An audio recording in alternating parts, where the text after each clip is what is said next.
जा रहे हैं वो दिखने में कितना साधारण लग रहा है, लेकिन दोस्तों ये है देश का गद्दार, ये है भारत का गद्दार। एक ऐसा इंसान जिस पर पूरे भारत ने भरोसा किया, जिसे एयरफोर्स स्टेशन पर काम करने की जिम्मेदारी दी गई, और वही पिछले 2 साल से दुश्मन देश पाकिस्तान को भारत की मिसाइल सीक्रेट बेच रहा था। जी हाँ, अब पाकिस्तान अगर धुरंधर मूवी बनाना शुरू कर दे तो भाई ये तो फिर पाकिस्तान को एक होती है वेब सीरीज, पाकिस्तान को तो कोई 20-30 हजार मूवियां बनाना पड़ जाएगी। ये 1 साल का बता रहा हूँ, 1 साल में ये लोग इतने पकड़ते हैं। अगर एयर बनाना चाहे, अगर 1 साल में बनाना चाहे तो कम से कम अभी भी पाकिस्तान के ISI के 2.5 से 3 लाख एजेंट मौजूद है, जो कि इंडियन गवर्नमेंट की रिपोर्ट है भाई, और ये इससे ज्यादा है। ये आपने देख लिया जंग के दरमियान इनका क्या क्या उड़ा, और ये तो छुपा रहा था गोदी मीडिया, ये तो कराची पोर्ट और लाहौर पोर्ट पे पहुंच रहा था, लेकिन जब वहां से वीडियोस निकल के आई कि डायरेक्ट इंपैक्ट कहाँ किन किन जगह पड़ रहा था, फिर इन्होंने ऑपरेशन सिंदूर के बाद एजेंट पकड़ना शुरू करे, ज्योति मल्होत्रा और फला ढिमकाना, ये लो एक और अड़वा पकड़ा गया। तो ये रियल धुरंधर है, और हम इसको धुरंधर वुरंधर नहीं बोलेंगे भाई, इसको हम बोलेंगे ये हिंदू है। ये पैसों के पीछे जो अपनी सगी माँ बेच सकते हैं वो भारत माता भी बेचेंगे। ये कोई धुरंधर नहीं है, ये कुत्ता है पैसों का, इसको यूज करा और फेंक दिया, अब जाओ इसको जेल में डालो, कैपिटल पनिशमेंट दो, हमारे से कोई लेना देना नहीं है।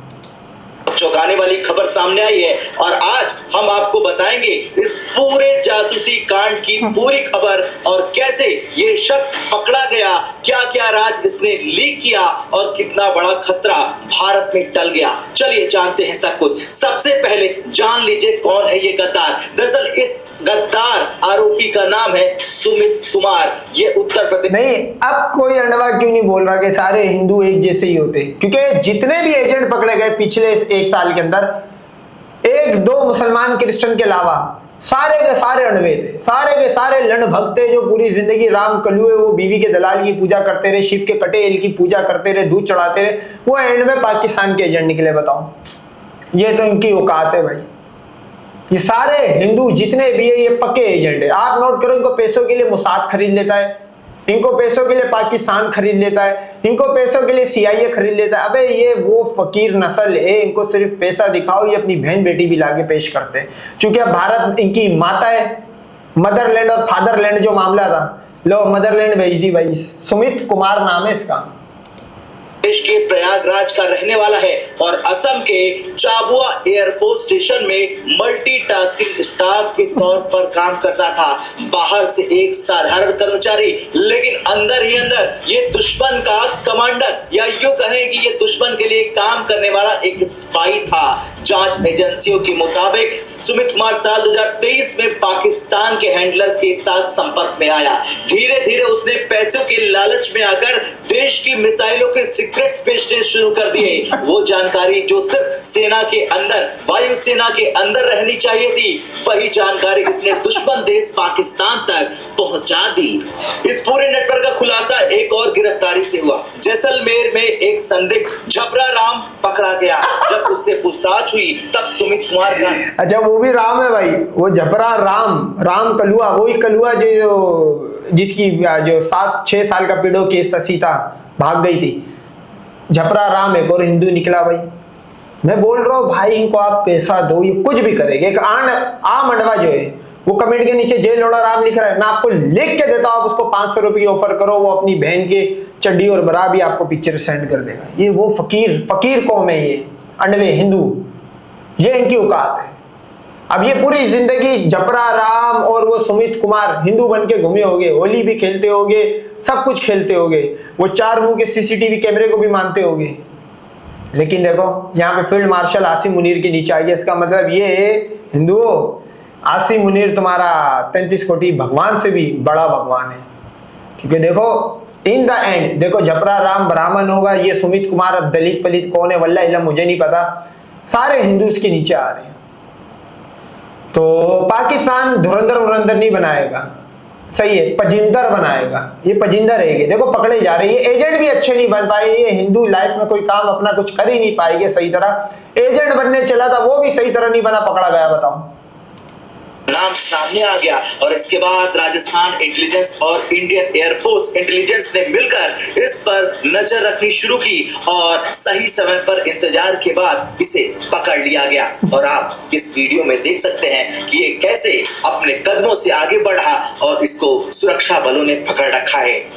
अब सबसे बड़ा सवाल यह है कि इस गद्दार ने आखिर क्या क्या जानकारी दी। तो जांच में सामने आया कि इसने फाइटर एयरक्राफ्ट की तैनाती, मिसाइल सिस्टम की जानकारी, एयरफोर्स स्टेशन की लोकेशन और एक्टिविटी, यहां तक कि नाग एयरफोर्स स्टेशन और चाबुआ एयरफोर्स स्टेशन से जुड़ी अहम मेरे को लग रहा है वो जो अनिल चौहान कह रहा था पाकिस्तान के पास लाइव ट्रैकिंग ऑप्शन है, वो लगता है ये अनवा लाइव लोकेशन मतलब शेयर कर रहा था वहां के खड़े होकर व्हाट्सएप की जानकारी भी पाकिस्तान के साथ साझा की। सोचिए ये जानकारी अगर गलत हाथों में पूरी तरह इस्तेमाल हो जाती तो कितना बड़ा नुकसान हो सकता था। अब इस केस में एक और चौंकाने वाला खुलासा होता है दोस्तों। सुमित कुमार ने अपने मोबाइल नंबर से पाकिस्तानी एजेंट्स के लिए सोशल मीडिया अकाउंट्स बनाए हैं जिससे गुप्त बातचीत हो रही थी। कोई शक भी नहीं हुआ और पूरा नेटवर्क चलता रहा। यानी ये सिर्फ जासूसी नहीं, एक स्पाइंग नहीं, बल्कि एक पूरा डिजिटल नेटवर्क था। आखिरकार एजेंसियों ने इसे हिरासत में ले लिया और पूछताछ के लिए जयपुर घसीट के ले जाया जा रहा है। बात 2023 से 2026 तक एजेंट रहा, जितना निकालना था निकाल लिया। कि एजेंट इतना ही दे पाता भाई। एजेंट कोई लाइफ टाइम कोई गवर्नमेंट जॉब वाला थोड़ी होता है या कोई पढ़ा लिखा थोड़ी होता है, इतना कोई खास पढ़ा लिखा एजेंट भी होता है, लेकिन ये तो ऐसी लो प्रोफाइल सा काम सा टुच्चा काम करने वाला होगा। ये मैक्सिमम क्या कर सकता है? ये इंडोर में तो होगा नहीं, ये गार्ड वार्ड सही लग रहा है शक्ल से। ये लोकेशन सेंड कर सकता है, पिक्चर सेंड कर सकता है, इसके अलावा ये क्या करेगा? कोई खास इंफॉर्मेशन क्या बताएगा? भाई तुम्हारे पास जो मतलब जहाज है उसकी इंफॉर्मेशन हमें निकालने की जरूरत ही नहीं है भाई, क्योंकि इसकी इंफॉर्मेशन तुम्हारे पास खुद नहीं है। सोर्स कोड जब तुम जंग आ रहे थे सोर्स कोड पे टोपी डाल दी। तुम्हारे जहाज वाज गिराना, मैं ये समझता हूँ पाकिस्तान को इनकी एयरफोर्स के अंदर एजेंट पैदा करने की जरूरत नहीं है, उस पर पैसा जाया करने की जरूरत नहीं है। नल्ले जहाज यूं उड़ते और यूं नीचे आ जाते सेंटर ऑफ ग्रेविटी इशू से। कोई मैं नहीं समझता इंडिया का जो वेपन इतना मतलब सन 71 का वेपन चला रहे ये लोग, कोई खास वेपन नहीं है।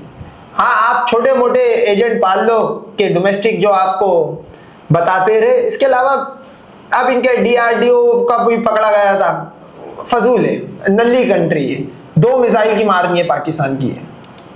जहां सेंट्रल इंट्रोगेशन सेंटर में गहन पूछताछ हुई, इसके बाद इसे ऑफिशियल सीक्रेट एक्ट 1923 और बीएनएस की धाराओं के तहत गिरफ्तार कर लिया गया।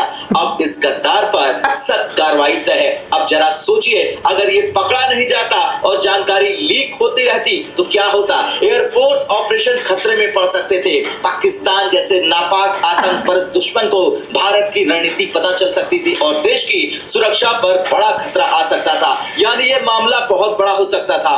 और इस वीडियो में जो ये शख्स दिख रहा है वो भले ही साधारण दिख रहा हो, लेकिन उसके काम देश के खिलाफ थे और ये देश का। मैं बोलता हूँ सीता की भी मुखबरी ना ऐसी ने करी होगी। हालांकि सीता खुद भागी, लेकिन एक अंडवा अगर आम सोचता है क्योंकि सीता इनकी माता थी, तो इसी तरह का कोई ना कोई एजेंट होगा। और मेरे को लगता है राम ही होगा। राम वो लाल रुमाल डाल के दल्लागिरी करता होगा अयोध्या में, उसने भेज दी सीता। अब ये इनकी भारत माता है भाई, ये भारत माता का सौदागर। वो एक राम वो पकड़ा गया इससे पहले, वो भी भाई साहब पाकिस्तान का एजेंट, ये भी पाकिस्तान का एजेंट। तो धुरंधर बनानी चाहिए इस तरह की। अजीत डोभाल को चाहिए 3-4 धुरंधर और बनाए, क्योंकि उसका यही है भाई, जंग हारो एक मूवी बनाओ। क्योंकि इनका पूरा रिलीजन इसी चीज पे, सिनेमैटिक मूवीज पे चल रहा होता है कि ब्रह्मा 4 मुंह लेके एग्जिस्ट कर रहा है। मूवी बना के अडवा पागल बन जाता है। रियल धुरंधर ये, इसको बोलते हैं रियल धुरंधर। गद्दार है, पाकिस्तान का स्पाई है। ये घटना हमें बताती है कि असली खतरा देश के अंदर है और देश के अंदर बैठे गद्दारों से सबसे बड़ा खतरा है। अब आपसे सवाल, ऐसे गद्दारों के साथ क्या किया जाना चाहिए? कमेंट में अपनी राय जरूर दें। भगवान बनाना चाहिए भाई। राम जो था वो बीवी का दलाल था, उसको भी तुमने भगवान बना लिया, सही है भाई। इसी तरह कृष्णा को भी आपने भगवान बना लिया। हनुमान जो उड़ने वाली फिल्म था, छोटा बड़ा भी हो सकता था, वो यहाँ की खबर वहां, वहां की खबर यहाँ, लगाई बुझाई का काम करता था, उसको भी भगवान बना लिया। भगवान बनेगा ये तुम्हारा।